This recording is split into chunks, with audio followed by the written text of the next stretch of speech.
Kejaksaan Negeri Sleman telah menerima berkas pemeriksaan tersangka Kristiano Tarigan, penabrak mahasiswa UGM.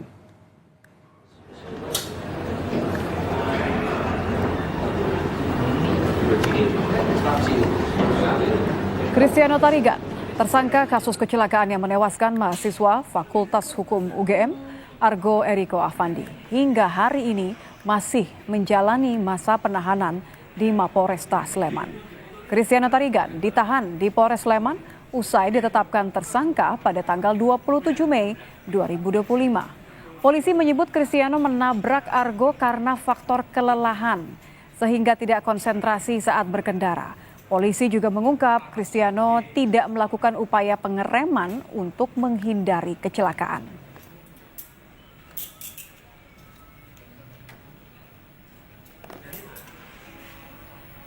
Penyidik Polresta Sleman telah mengirim berkas pemeriksaan Kristiano Tarigan ke Kejaksaan Negeri Sleman pada tanggal 2 Juni kemarin. Pihak Kejaksaan Negeri Sleman menyebut masih butuh waktu untuk mempelajari berkas pemeriksaan Kristiano sebelum kasus ini siap naik ke persidangan. Kecelakaan yang menewaskan Argo Eriko Afandi terjadi pada Sabtu dini hari 24 Juni 2025 di Jalan Palagan, Sleman, Yogyakarta. SPDP terkait laka lantas sudah kita terima di tanggal 28 Mei 2025. Terus yang langkah selanjutnya yang dilakukan oleh kejaksaan apa? Langkah selanjutnya ini berkas perkara juga sudah dikirim hari ini tanggal 2 Juni 2025. Selanjutnya nanti jaksa akan melakukan penelitian terhadap berkas perkara ini.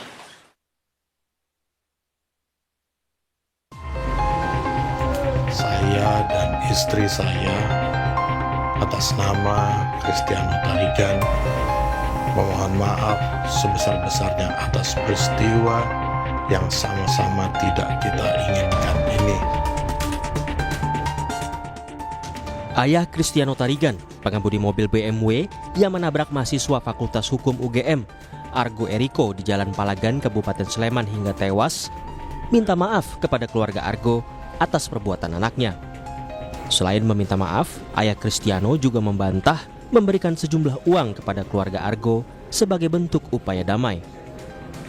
Tak hanya kepada keluarga, ayah Kristiano juga meminta maaf kepada institusi tempat ia bekerja yang terseret atas kegaduhan peristiwa ini. Namun, ayah Kristiano tidak menjelaskan apapun soal penggunaan plat palsu pada mobil BMW yang digunakan saat menabrak Argo. Pada kesempatan ini juga saya ingin menyampaikan permohonan maaf kepada semua pihak yang dirugikan atas kegaduhan yang terjadi akibat peristiwa ini, termasuk tempat saya bekerja maupun institusi lain. Semua ini merupakan murni permasalahan keluarga kami. Membayar dengan sejumlah nilai tertentu kepada keluarga almarhum Argo. Informasi itu tidak benar. Kami belum pernah melakukan pembicaraan dengan keluarga almarhum Ananda Argo tentang hal itu, melainkan baru sebatas mengenai pemulangan jenazah sampai pada pemakaman.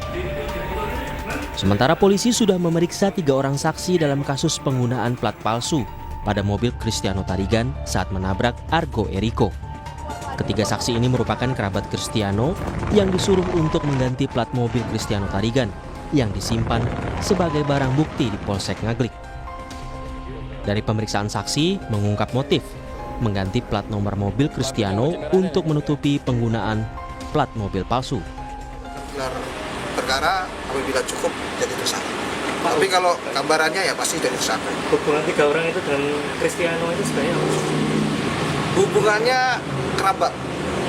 Ya, itu motif dan niatnya adalah supaya tidak diketahui bahwa pada saat kejadian atau sebelum kejadian dan pada kejadian mobil tersebut menggunakan plat nomor palsu. Pihak keluarga Argo Eriko menyerahkan sepenuhnya proses hukum kepada polisi dan meminta agar polisi tetap transparan dalam proses penyidikan kasus kecelakaan lalu lintas yang menewaskan Argo.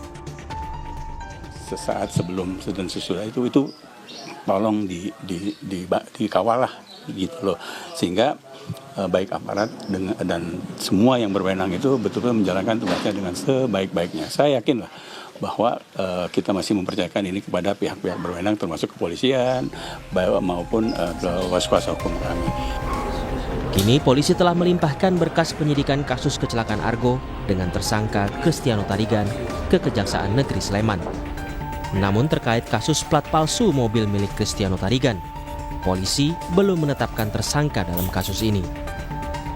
Tim Liputan, Kompas TV.